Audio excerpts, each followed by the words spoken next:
Hello everyone, welcome to learner B extra. I am Shivani Chauhan. इस video में हम लोग देखेंगे क्लास 9th साइंस की बुक का चैप्टर 3 एटम्स एंड मॉलिक्यूल्स।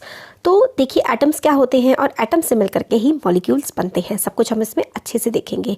तो जो ancient Indian and Greek philosophers थे ना, फिलोसोफर्स होते हैं ऐसे लोग जो काफ़ी ज़्यादा सोचते हैं चीज़ों के बारे में, सोच करके चीज़ों के बारे में पता लगाते हैं कि कोई चीज़ कैसे हुई होगी। तो एंशियंट मतलब पुराने समय के जो इंडिया के और ग्रीस के जो फिलोसोफर्स थे वो ये सोचते थे कि about the unknown and unseen form of matter, की जो चीज़ हमें दिखती नहीं है, मैटर के अंदर भी तो जो चीज़ हमें दिख रही है, ठीक है, आपके हाथ में फिलहाल क्या है, फ़ोन हो सकता है, लैपटॉप हो सकता है, लैपटॉप के अंदर क्या है, ये बहुत सारी चीज़ों से मिलकर के बना है। आपके अंदर क्या है, आपकी स्किन में क्या है, सबके अंदर एटम्स होते हैं, ठीक है। तो idea of divisibility of matter was considered long back in India around 500 before Christ. लगभग आप समझ लीजिए आज से कई हज़ारों साल पहले हमारे देश में, इंडिया में ये समझ लिया गया था कि जो मैटर है ना, मैटर क्या होती है, आपके आसपास आपको जो भी कुछ दिख रहा है, जो भी दिख रहा है आपको, वो एक मैटर है। मैटर बहुत ही छोटे छोटे पार्टिकल्स जिसको एटम बोलते हैं ना, उससे मिलकर बना होता है। एंशियंट इंडियन फिलोसोफर महर्षि कन्नड़, ठीक है, महर्षि कन्नड़ जो थे, postulated that if we go on dividing matter, matter को हिंदी में पदार्थ बोलते थे, अगर हम पदार्थ को तोड़ते जाएंगे तो हम लोग एक ऐसे छोटे पार्टिकल पर पहुंचेंगे जिसको फर्दर ब्रेक करना मुश्किल हो जाएगा। Ultimately a stage will come when we shall come across the smallest particle beyond which further division will not be possible. अगर हम लोग तोड़ते जाएंगे, मैटर को तोड़ते जाएंगे, छोटे पार्ट में डिवाइड करते जाएंगे, तो एक स्टेज ऐसी आएगी कि उसको फर्दर आगे हम डिवाइड नहीं कर पाएंगे। और उन्होंने इस स्टेज को परमाणु कहा, जिसको इंग्लिश में हम एटम कहते हैं। एक और इंडियन फिलोसोफर थे जिनका नाम था पगुड़ा कातयामा। इलेबोरेटेड उन्होंने बताया कि that these particles normally exist in a combined form which give us various forms of matter. तो ये पादुका जो थे, इन्होंने कहा कि ये जो परमाणु है ना, ये परमाणु ना हमेशा क्या होते हैं, ज़्यादातर जुड़े हुए मिलते हैं, और इसी की वजह से हम लोगों को कोई भी चीज़ पूरी मैटर की फॉर्म में दिखती है। मैटर कुछ भी हो सकता है जो भी आपके पास है, हर एक चीज़ मैटर है, आप भी एक मैटर हैं। अराउंड द सेम एरा, इसी टाइम पर ग्रीक फिलोसोफर्स थे डेमोक्रिटस एंड ल्यूसिपस। उन्होंने भी सजेस्ट किया था कि अगर हम मैटर को डिवाइड करते जाएंगे तो एक स्टेज ऐसी आएगी जिसको हम आगे डिवाइड फिर नहीं कर पाएंगे। डेमोक्रिटस ने इसको दीज इनडिविजिबल पार्टिकल्स को एटम कहा था, ठीक है। एटम्स का मतलब ही है कि वो इंडिविजिबल हैं, उनको और डिवाइड नहीं किया जा सकता। All this was based on philosophical consideration and not much experimental work to validate these ideas could be done till 18th century। और 18th century, आज से लगभग 200 साल पहले तक ये जो ना एटम्स होता है, मैटर होती है, सब सिर्फ बातें थी। हमने इसको एक्सपेरिमेंट करके नहीं दिखाया था 18th सेंचुरी में। एंड जब होने लगा 18th सेंचुरी का, तो साइंटिस्ट ने रिकॉग्नाइज किया कि recognize the difference between elements and compounds and naturally become interested in finding out how and why elements combine, what happens when they combine। तो elements और compounds हम लोगों ने पढ़ा इससे पहले सेकेंड चैप्टर में कि elements क्या होते हैं, है ना, अलग अलग फॉर्म, जैसे कि नाइट्रोजन या फिर आयरन हो गया, ये सब एलिमेंट्स हैं। कंपाउंड कैसे बनते हैं, दो या दो से ज़्यादा अलग अलग तरीके की चीज़ें जब मिलती हैं तो कंपाउंड बनता है। तो भाई ये सब होता कैसे है, चीज़ें कैसे मिलती हैं, कैसे कंबाइन होती हैं। तो एंटोनी लावोइजर ने laid the foundation of chemical sciences by establishing two important laws of chemical combination. तो हमारे एक साइंटिस्ट थे लावोइजर, इन्होंने एक केमिकल कॉम्बिनेशन के लॉज हमें बताए, लॉज ऑफ केमिकल कॉम्बिनेशन, इन्होंने हमें लॉज ऑफ केमिकल कॉम्बिनेशन बताए। अब हम वही देखेंगे कि लॉज ऑफ केमिकल कॉम्बिनेशन है क्या। The following two laws of chemical combination were established after much experiments by Lavoisier and Joseph L Proust. तो ये दोनों जो साइंटिस्ट थे, इन्होंने काफ़ी सारे एक्सपेरिमेंट करे थे और फिर हमें ये जो केमिकल एक तरीके से कॉम्बिनेशन है, इनके बारे में पता लगा था। तो इन्होंने कौन कौन से एक्सपेरिमेंट किए थे। पहला एक्सपेरिमेंट हमें पता लगता है law of conservation of mass, बहुत इंपॉर्टेंट है, इट इज़ वेरी इंपॉर्टेंट, ठीक है। Law of conservation of mass क्या होता है, तो क्या is there any change in mass when a chemical change, ठीक है, केमिकल रिएक्शन टेक्स प्लेस, क्या मास में कोई बदलाव आता है जब केमिकल रिएक्शन होता है, ठीक है, कोई मास में चेंज आता है क्या when a chemical change takes place. कोई हम लोगों ने केमिकल रिएक्शन करी तो किसी चीज़ के घनत्व में, किसी चीज़ के मास में क्या कोई बदलाव आता है, तो हमें एक एक्टिविटी करनी है।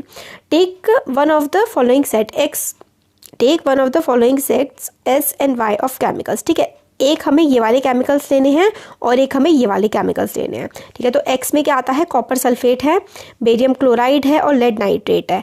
फिर है सोडियम कार्बोनेट, सोडियम सल्फेट और सोडियम क्लोराइड। ये हमें इस तरीके से एक इस सेट का लेना है और एक इस सेट का लेना है। Prepare separately a 5% solution of any one pair of substance listed under X and Y in 10 litre of 10 millilitre of water. मतलब हमें 10 मिलीलीटर पानी लेना है। ठीक है, 10 मिलीलीटर पानी में हम लोगों को मिला देना है, सपोज करिए हमने कॉपर सल्फेट मिला दिया 5%। ठीक है, सिर्फ 5% मिलाया है। Take a little amount of Y in a conical flask and some solution of X in the ignition tube. तो हम लोगों ने जो पहले एक्स का कोई सा भी सोल्यूशन लिया था उसको हमने कोनिकल फ्लास्क में रख लिया और एक हमने वाई वाला सोल्यूशन ले लिया। Hang the ignition tube in the flask carefully, see the solutions do not gate mix. तो हमें क्या करना है कि अब देखिए हमने ये वाले कोई से भी इन तीनों में से कोई सा भी एक लेना है और इन तीनों में से कोई सा भी एक लेना है। ठीक है, जैसे कि हमने ये वाला ले लिया और उसके साथ ये वाला ले लिया, या तो ये वाला ले लिया या उसके साथ ये ले लिया, और ये वाला के साथ हमने ये ले लिया। हमने क्या किया, एक्स जो वाई वाला था ना उसको हमने इस बड़े वाले फ्लास्क में ले लिया, वाई वाले को हम लोगों ने इस बड़े फ्लास्क में ले लिया, और एक छोटी सी टेस्ट ट्यूब ने हमें एक्स वाला सॉल्यूशन ले लिया। ठीक है, और हमने क्या किया, एक ऊपर से कॉर्क लगा दी, उसको बंद कर दिया, और एक इस ये जो टेस्ट ट्यूब थी ना इसको बंद करके एक थ्रेड सी हमने इसमें लटका दी है।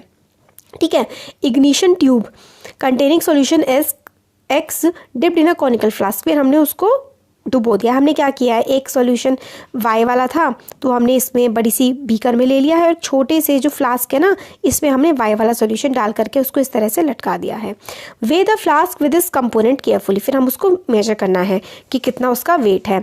Now tilt the swirl the flask so that the solution X and Y get mixed, फिर उसके बाद हमें एक्स और वाई को क्या कर देना है, मिक्स कर देना है। फिर दोबारा से इसका वेट मेजर करना है। What happens in the reaction, तो क्या कोई रिएक्शन में जब रिएक्शन हुआ एक्स और वाई जब मिले तो उनके मिलने के बाद क्या वेट में उनके कोई चेंज आया है।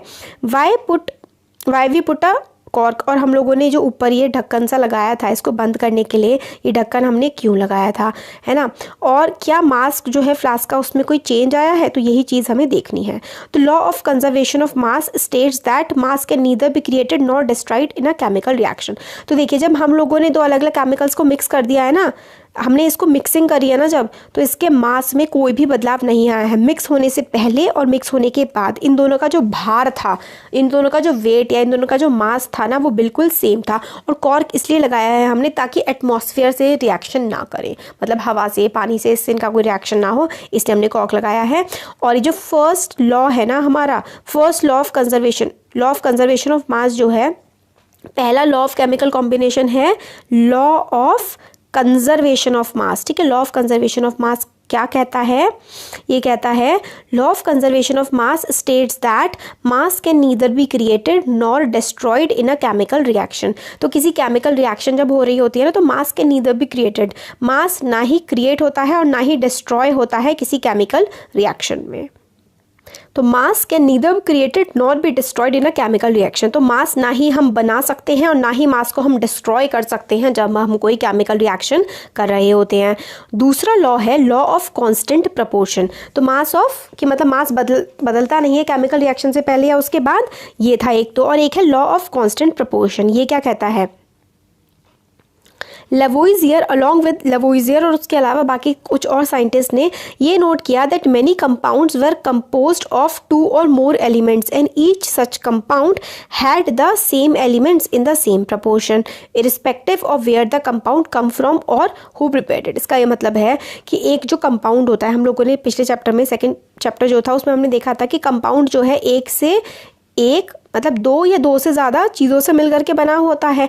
मगर जैसे कि H2O है, ठीक है, तो वाटर और ऑक्सीजन का जो मास है ना, इनका जो प्रपोर्शन है, मास का तो हमने पहले देख लिया, इनका जो प्रपोर्शन है वो नहीं बदलेगा। जैसे एग्जांपल के लिए in a compound such as water, water एक कंपाउंड है, क्योंकि कंपाउंड क्यों है, क्योंकि उसमें एक हाइड्रोजन है और एक ऑक्सीजन, मतलब 2 अलग अलग चीज़ें उसमें प्रेजेंट है। तो the ratio of mass of hydrogen to the mass of oxygen is always 1:8। तो वाटर का फॉर्मूला होता है H2O, और इसका जो मास रेशियो है ना मासेस का, जैसे कि हाइड्रोजन और ऑक्सीजन, इसका जो रेशियो है वो हमेशा 1:8, हमेशा ही 1:8 रहेगा।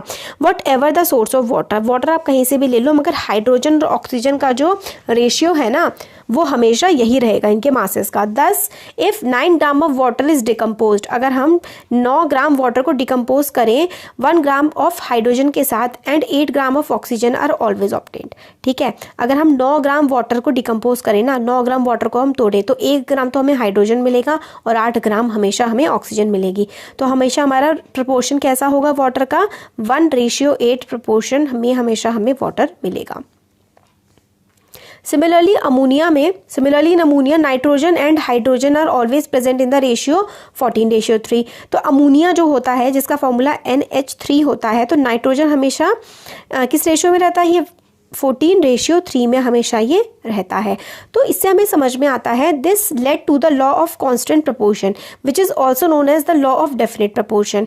दिस लॉ वाज स्टेटेड, क्या है, लॉ ऑफ कांस्टेंट प्रपोर्शन या फिर लॉ ऑफ डेफिनेट प्रपोर्शन को हम लोग क्या बोलते हैं, इन अ chemical substance the elements are always present in definite proportion by mass। तो chemical substance जो होता है, in chemical substance elements are always present in definite proportions by mass।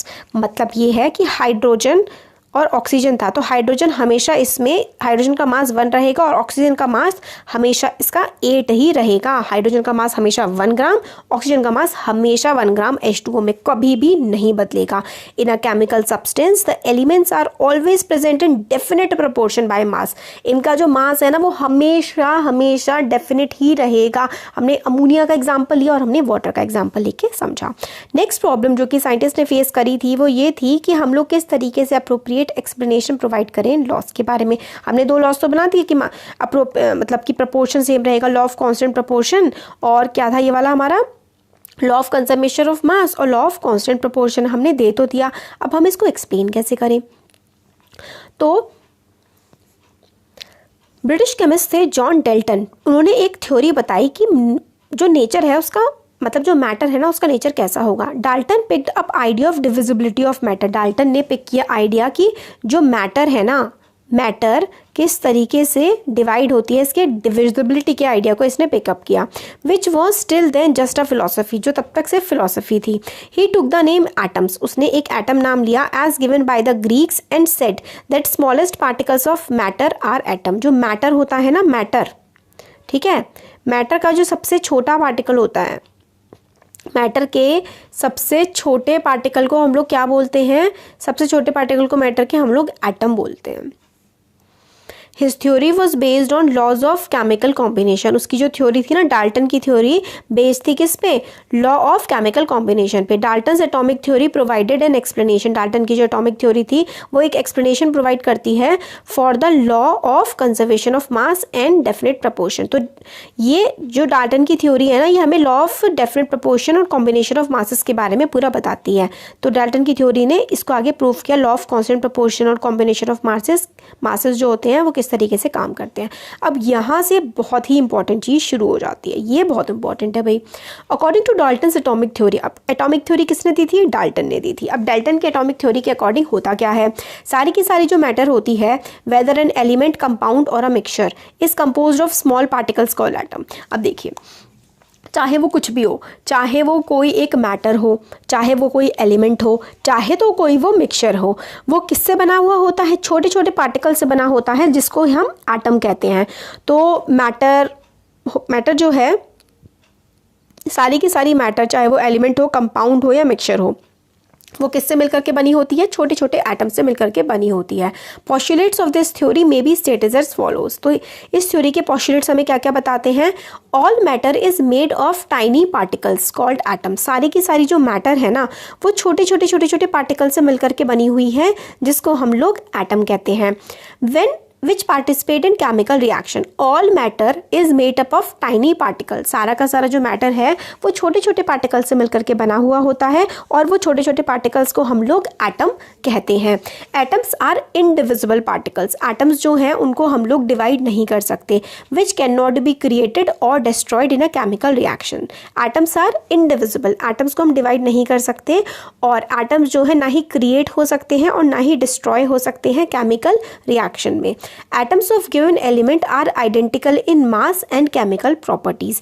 Atoms जो होते हैं किसी एलिमेंट के वो आइडेंटिकल होते हैं, मतलब आपका एक एलिमेंट है, सपोज करिए एक हाइड्रोजन है, हाइड्रोजन के अंदर जितने भी एटम्स होंगे ना वो बिल्कुल सेम टू सेम होंगे, उनका मास भी बिल्कुल, क्योंकि एक हाइड्रोजन में तो बहुत सारे एटम्स होंगे, या फिर एक जो आयरन का टुकड़ा है उसमें भी बहुत सारे एटम्स होंगे, तो जितने भी उसमें एटम्स होंगे ना सबका मास और सबकी केमिकल प्रॉपर्टीज बिल्कुल सेम टू सेम होंगी। एटम्स इनडिविजिबल हैं, एटम्स को हम डिवाइड नहीं कर सकते क्योंकि वो तो सबसे छोटी चीज़ है ना। एटम्स, उनकी जो एटम्स हैं किसी भी पार्टिकल, किसी भी मैटर में, किसी भी चीज़ में जितने भी एटम्स होते हैं उनका मास भी सेम होता है, उनकी केमिकल प्रॉपर्टीज भी सेम होती हैं। Atoms of different elements have different masses and chemical property.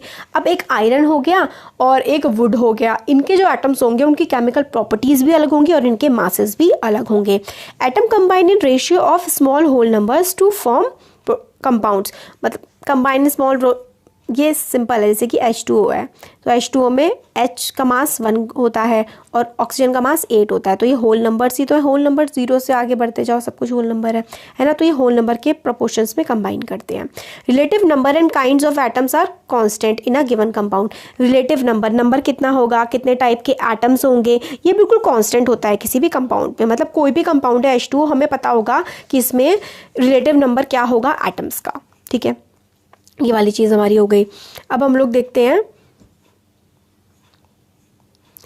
कि एटम क्या होता है। हम लोग एटम के बारे में इतना कुछ देख लिया, बट एटम क्या होता है ये तो हमने देखा ही नहीं। अब हम लोग एटम देखेंगे, फिर इसी चैप्टर में हम लोग एटॉमिक मास के बारे में पढ़ेंगे कि किस तरीके से एटम्स एग्जिस्ट करते हैं, फिर मॉलिक्यूल क्या होता है, मॉलिक्यूल्स ऑफ एलिमेंट्स, ये सब हम इसमें अब देखेंगे। अब देखिए एटम क्या होता है। क्या आपने ऑब्जर्व किया है एक मेज़न को, मेज़न होता है मिस्त्री, बिल्डिंग की जो बिल्डिंग होती है उसकी दीवारें बनाते हुए या कमरे बनाते हुए या फिर बहुत सारे, then a collection of rooms to form a building, मतलब दीवार बनती है, एक कमरा बनता है, फिर बहुत सारे कमरे मिल करके एक बिल्डिंग बन जाती है। तो ये बिल्डिंग ब्लॉक होता है, ये होता क्या है, ठीक है। तो हमें समझ में आता है कि चाहे एक छोटे से छोटा सेंट का दाना हो या फिर बहुत ही बड़ी बिल्डिंग हो, सब कुछ एटम से मिलके बना है ना। तो how big are atoms, atoms कितने बड़े होते हैं। एटम्स ना बहुत ही छोटे होते हैं, atoms are very small, they are smaller than anything that we can imagine और कंपेयर विद। एटम्स इतने छोटे होते हैं कि हम उनको इमेजिन भी नहीं कर सकते हैं या फिर हम उसको किसी चीज़ से कंपेयर भी नहीं कर सकते हैं। More than 1 million of atoms when stacked would make a layer of barely a thick as sheet of paper, मतलब आपका पेपर जितना पतला है, अगर कई लाख करोड़ एटम्स की को हम लोग सीधा सीधा लगा देना तो इतने मुश्किल से इतने पतले बन पाएंगे जितना आपका एक पेपर होता है, आपके पेज का, आपकी कॉपी का एक पन्ना होता है। इतने ज़्यादा ये बारीक होते हैं, इतने ज़्यादा छोटे ये होते हैं। रेडियस जो होता है एक एटम का वो 1 नैनोमीटर होता है या फिर 10⁹ नैनोमीटर। 1 मीटर में क्या होते हैं, 10⁹ नैनोमीटर होते हैं। तो एटॉमिक रेडियस जो होता है ना, मतलब एटम का रेडियस होता है 1 नैनोमीटर। ये हमें अलग अलग चीज़ों के रेडियाई दिए गए हैं।